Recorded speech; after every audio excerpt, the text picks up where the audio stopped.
reactivity of phenol.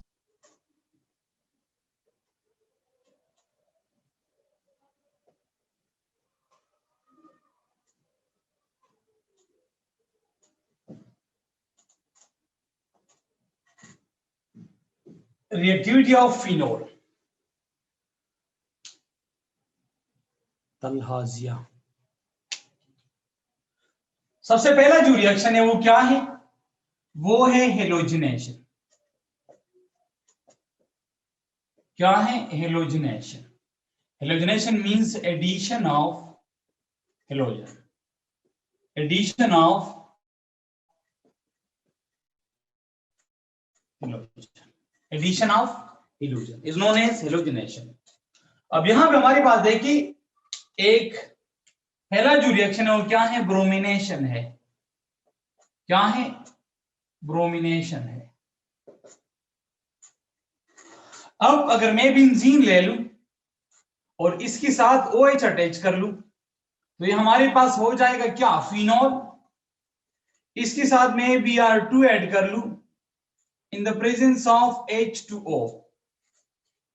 In the presence of H2O हमारे पास यहां भी क्या बन जाएगा? इधर हाइड्रोजन, इधर हाइड्रोजन और इधर हाइड्रोजन। OH सबसे पहली बात, OH क्या है? इलेक्ट्रॉन डोनेटिंग ग्रुप है। OH फिनोल, फिनोलिक फॉर्म में OH क्या है? इलेक्ट्रॉन डोनेटिंग ग्रुप है। तो इसकी मौजूदगी में बेंजीन में मैं डिटेल से करा चुका हूं, अगर आपको याद हो। इसकी मौजूदगी में हमारे पास नेगेटिव चार्ज इधर आएगा, इधर आएगा और इधर आएगा।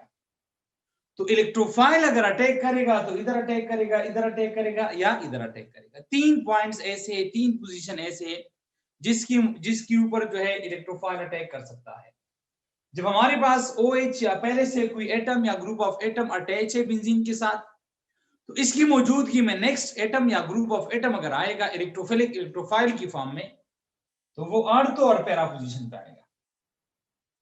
सो 1 2 3 अगर मैं इसके साथ लिख दूं 2 3 Br2 तो 3 ब्रोमीन इधर आ जाएंगे। समझ आ रही ना? 3 ब्रोमीन इधर आ जाएंगे और साथ साथ HCl हाइड्रोजन जो है इधर से निकल जाएंगे। ये भी पॉसिबल है।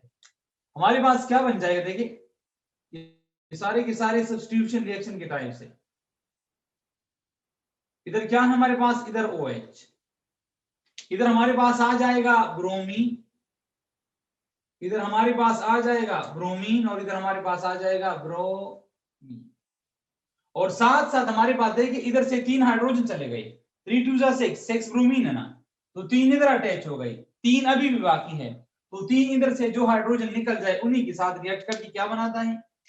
3HBr। क्या बनाता है? 3HBr। ये हमारे पास एक रिएक्शन है। अब नाम ये फिनोल है, इसको क्या नाम देंगे? ये हमारे पास क्या है? फिनोल है, पोजीशन नंबर 1 पे अटैच है। 1 2 3 4 5 एंड 6 2 4 6 ट्राइब्रोमोफिनोल। नाम लिख लूं?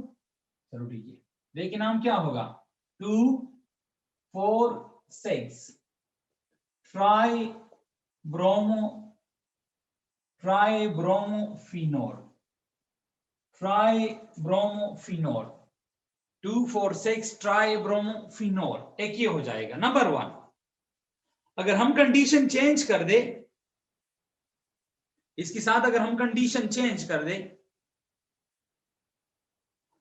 ब्रोमीन ऐड कर दे in the presence of CS2 carbon disulphide. Carbon disulphide solvent हमने चेंज किया वाटर की बजाय। देखिए यही रिएक्शन है, फिनोल है, ठीक है ना?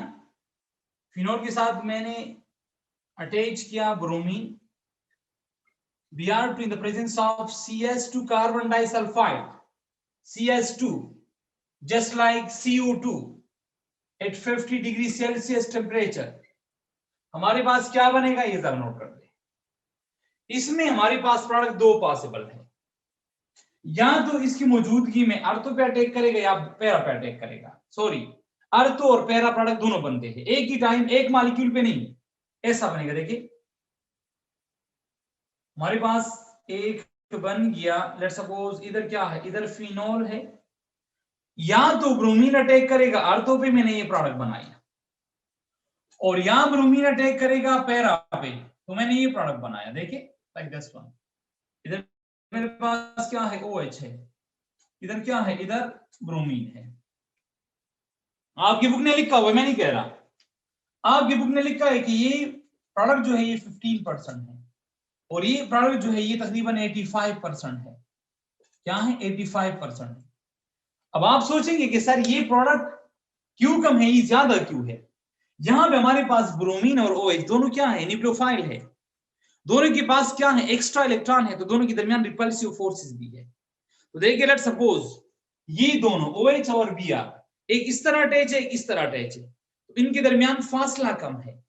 जब इनके दरमियान फासला कम है तो रिपल्सिव फोर्स ज्यादा है। जब रिपल्सिव फोर्स ज्यादा है तो स्टेबिलिटी कम है, तो इस वजह से इसका स्टेबिलिटी कम है। यहां पे OH और ब्रोमीन अगर आप देखिए, एक OH बिल्कुल टॉप पे लाइक दिस वन, ब्रोमीन कहां पे, बिल्कुल लाइक दिस वन, देखिए इसी तरह है, एक दूसरी को बिल्कुल 180 एंगल पे है।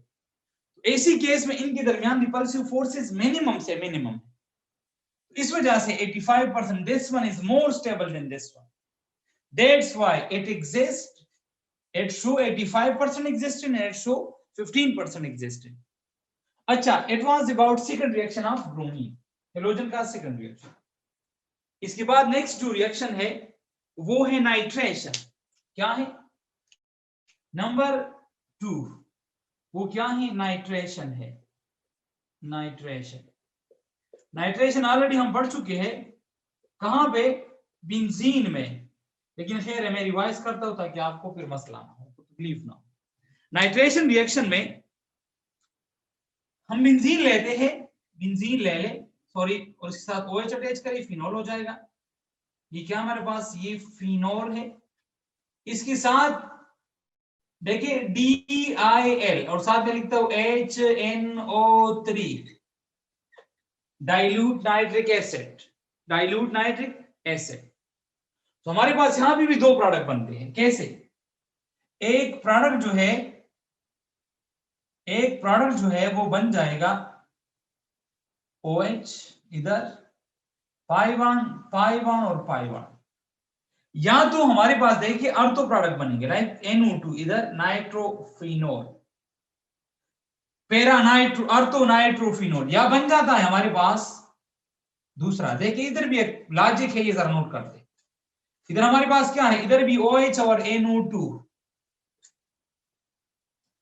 अब आपकी बुक में तो नहीं है, लेकिन मैंने एक बुक में देखा है कि इसका परसेंटेज जो है, देखिए this is OH, this is, देखिए दिस इज अर्तो ब्रोमोफिनोल, नाम लिख दूं, चलो ठीक है, देखिए नाम इसका क्या है, इसका नाम है अर्तो ब्रोमोफिनोल। मैंने O ब्रोमो लिखा, पूरा लिखी, this is called para bromophenol, मैंने P लिखा, P ब्रोमोफिनोल, पैरा ब्रोमोफिनोल। ये क्या हो जाएगा, अर्तो नाइट्रो और नाइट्रो फिनोल, और ये क्या हो जाएगा, ये para nitro P nitro phenol हो जाएगा, पैरा नाइट्रो फिनोल। मैं चेक करूं ये वाला साइड नजर आता है कि नहीं, पैरा, अच्छा ठीक है। अब यहां भी बात आप नोट कर दे, इसका परसेंटेज क्या है, ये हमारे पास है 44%, ये हमारे पास है 56%। अच्छा, आप स्क्रीनशॉट ले ले, ये दोनों पॉइंट्स मैं एक्सप्लेन करता हूं, आप स्क्रीनशॉट ले ले, ये ऊपर दोबारा लिख के मैं एक्सप्लेन करता हूं। शाबाश शायान, आपका जो भी क्वेश्चन है, ठीक है ना, तो आप पूछ लेते, परसेंटेज रेफरेंस वालिदे वेंदरता। मैंने बताया है कि इधर हमारे पास, ये तो मैंने बताया है कि दिस इज 85%। रीजन क्या है, रीजन यहां पे इन दोनों न्यूक्लियोफाइल के दरमियान रिपल्सिव फोर्सेस है, तो इट डिक्रीज एट स्टेबिलिटी। यहां पे न्यूक्लियोफाइल के दरमियान फासला ज्यादा है, तो फिर यहां भी क्या है, हमारे पास परसेंटेज 85% नहीं। ये आप स्क्रीनशॉट ले ले, मैं ऊपर एक्सप्लेन कर लेता हूं। देखिए आगे देखिए, यही प्रोडक्ट मैं दोबारा ऊपर लिख रहा हूं, मैं बता रहा हूं कि व्हाट इज द लॉजिक। अच्छा देखिए, मैंने कहा कि हमारे पास अगर देखिए नाइट्रोफिनॉल बन जाए, पैरा नाइट्रोफिनॉल, या देखिए लेट्स सपोज हमारे पास OH है, इसके साथ हम HNO3 कंबाइन करें, ठीक है ना, डाइल्यूट नाइट्रिक एसिड कंबाइन करें तो मेरे पास बन जाता है, शायद आपका क्वेश्चन अभी सॉल्व हो जाएगा। इधर हमारे पास क्या है ये जरा नोट करते हैं। हमारे पास OH नंबर 1, यहां पे क्या है, नाइट्रोजन NO2 है, तो nitrogen double bond oxygen and double bond oxygen, एक प्लस दूसरा देंगे प्लस सेकेंड वन, हमारे पास क्या है, एक OH है फिनोल में, यहां पे ऑक्सीजन, यहां पे हाइड्रोजन, इधर क्या, इधर हमारे पास नाइट्रोजन डबल बॉन्ड ऑक्सीजन और डबल बॉन्ड ऑक्सीजन। देखिए मुझे पता है आप लोग क्या सोच रहे हैं, आप लोग ये सोच रहे हैं कि सर वहां पे हमारे पास ब्रोमीन और OH था, तो उनके दरमियान रिपल्सिव फोर्सेस थे, तो रिपल्सिव फोर्सेस की वजह से उनका उसका स्टेबिलिटी क्या था, कम था। तो देखिए अर्तो ब्रोमोफिनोल जो था वो इधर 15% था, और पैरा जो था वो क्या था, वो 85% था। लेकिन यहाँ पे अर्तो नाइट्रोफिनोल का परसेंटेज क्यों ज्यादा है, 44% क्यों है, मुझे पता है आप ये सोच रहे हैं, और इसका परसेंटेज 56% क्यों है, समझ आ रही है। अब यहां पे अब देखिए इसका क्या होना चाहिए था, कम होना चाहिए था, लेकिन ये देखिए 15% से चला गया 44% में। What is the logic, logic ये है कि हमारे पास वहां पे सिर्फ दोनों न्यूक्लियोफाइल थे, और वहां पे दोनों न्यूक्लियोफाइल के दरमियान क्या था, सिर्फ रिपल्सिव फोर्सेस था।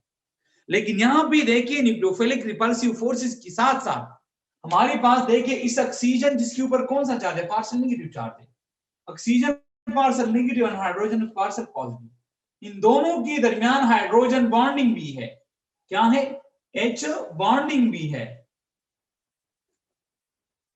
जो इन दोनों के दरमियान रिपल्सिव फोर्सेस को मिनिमाइज कर देता है। जब रिपल्सिव फोर्सेस मिनिमाइज हो जाता है तो इसका परसेंटेज बढ़ जाता है, क्लियर।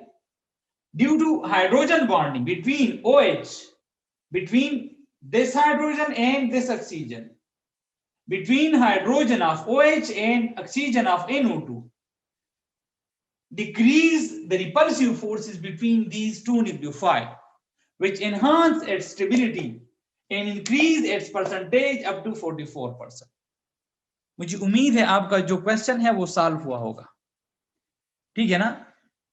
अच्छा फिर भी कोई क्वेश्चन हो, कोई मसला हो तो आप बाद में पूछ ले, खैर है। अच्छा नेक्स्ट क्या है, नेक्स्ट हमारे पास है, अच्छा अब यहां भी एक बात जरा नोट कर दे कि अगर इसकी बजाय हम क्या कर लें, अगर हम कंसंट्रेट ले ले, अगर हम ले ले कंसंट्रेटेड नाइट्रिक एसिड, ठीक है ना, ये फिनोल है, हमारे पास है OH plus concentrated nitric acid HNO3,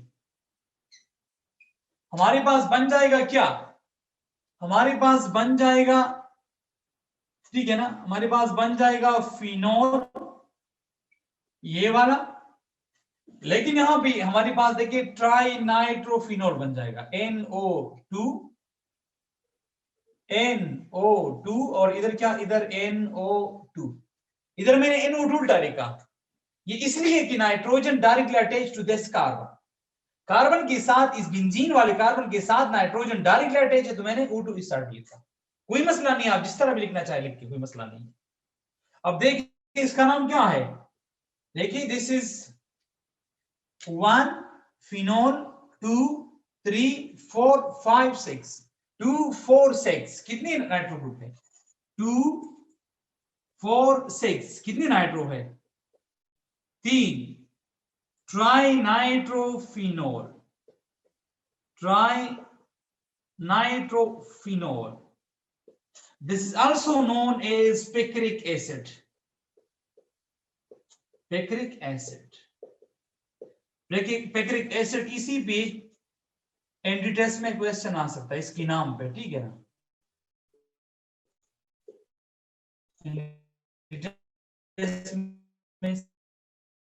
इसके ऊपर क्वेश्चन आ सकता है एसिड। आप स्क्रीनशॉट ले ले, लास्ट रिएक्शन है बस वो, लास्ट रिएक्शन और फिर ऑक्सीडेशन। टाइम देख लेते हो कितना टाइम है। टाइम अभी 7 मिनट से हो जाएंगे इंशाल्लाह। स्क्रीनशॉट ले ले।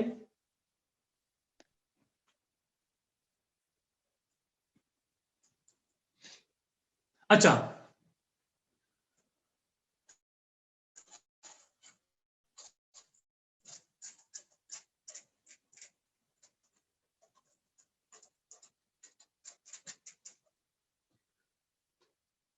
नेक्स्ट जो रिएक्शन है वो क्या है? Reaction with sodium metal. Fourth one या जो भी है, रिएक्शन विद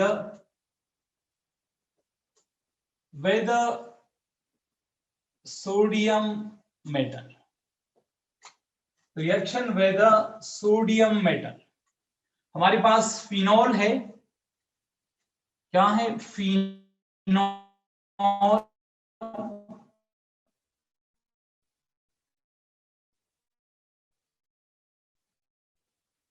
अभी मैंने बताया था ना कि यहां भी ऑक्सीजन और हाइड्रोजन की दरमियान। देखिए बाद स्टूडेंट एक क्वेश्चन पूछते हैं कि सर सोडियम में कौन सा ऐसा मसला है कि वो हाइड्रोजन को आसानी से रिप्लेस कर सकता है। तो मैं अक्सर स्टूडेंट से बात करता हूं कि आप कोशिश करिए कि आपने जब भी किसी दो एटम्स के दरमियान, तो आप दोनों का इलेक्ट्रोनेगेटिविटी डिफरेंस चेक कर लें। जिसमें इलेक्ट्रोनेगेटिविटी डिफरेंस ज्यादा है उसमें स्ट्रेंथ, बॉन्ड स्ट्रेंथ ज्यादा है। जिसमें इलेक्ट्रोनेगेटिविटी डिफरेंस कम है, बॉन्ड स्ट्रेंथ कम है।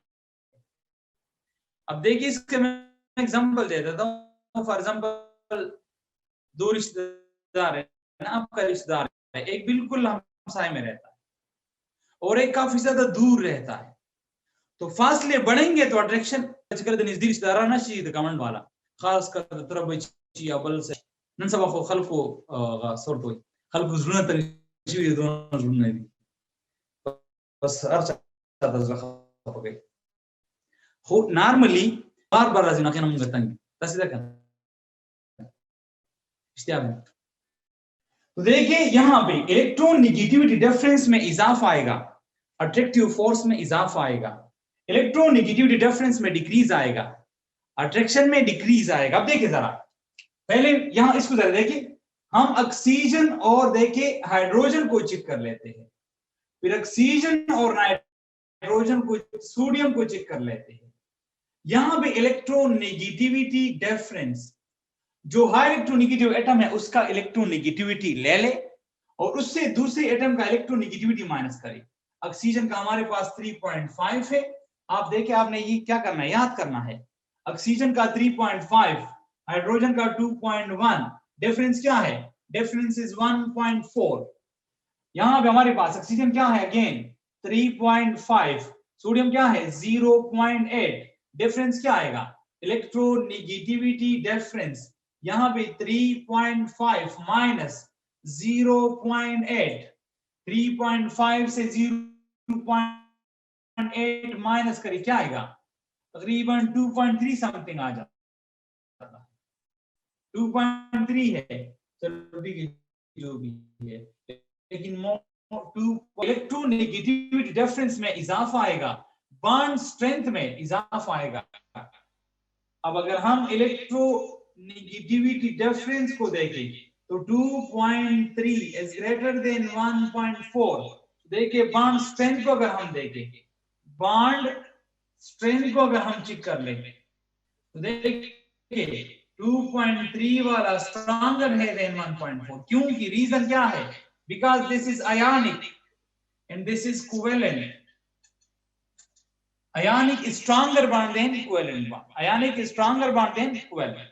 अब यहाँ भी सोडियम आएगा, हाइड्रोजन को रिप्लेस करेगा, लेकिन इक्वेशन को बैलेंस करने के लिए हम क्या करते हैं? हम इधर 2 लगाते हैं, इधर भी हम 2 लगाते हैं, ठीक है ना, क्योंकि दो हाइड्रोजन आपस में कंबाइन होकर H2 की फॉर्म में निकल जाता है। अब यहाँ पे हमारे पास बन जाएगा क्या, फिनोल है, ठीक है ना, ये क्या है फिनोल, इधर ऑक्सीजन और ऑक्सीजन के बाद, देखिए मामूली सा पॉइंट है लेकिन अक्सर स्टूडेंट जो है वो इस पे दो कराते हैं, प्लस हाइड्रोजन, और यहाँ पे क्या, यहाँ पे आप क्या लिखेंगे, यहाँ पे Na लिखेंगे लेकिन अलग, यहाँ पे मैंने इसको अटैच किया बाय सिंगल लाइन, इसी के दरमियान ऑक्सीजन और नाइट्रो सोडियम के दरमियान आप सिंगल लाइन ड्रा नहीं कर सकते। रीजन क्या है, रीजन ये है यहाँ पे हमारे पास आयनिक बॉन्ड है which is formed due to electrostatic sharing of electron, तो यहाँ पे इसको हम सारे लाइन से प्रेजेंट करेंगे यहाँ पे। अच्छा एक और जो इंपॉर्टेंट पॉइंट है आपकी बुक में, वो इन्होंने डिफरेंशिएट किया हुआ है अल्कोहल और फिनोल को, तो ये जरा नोट कर ले कि अल्कोहल और फिनोल में मेन डिफरेंस क्या है। इन्होंने बहुत सारी कहानी लिखी है लेकिन कहानियां लिखने की जरूरत नहीं है। हमारे पास बेंजीन है, क्या है बेंजीन, अगर डायरेक्टली OH अटैच है दिस इज फिनोल।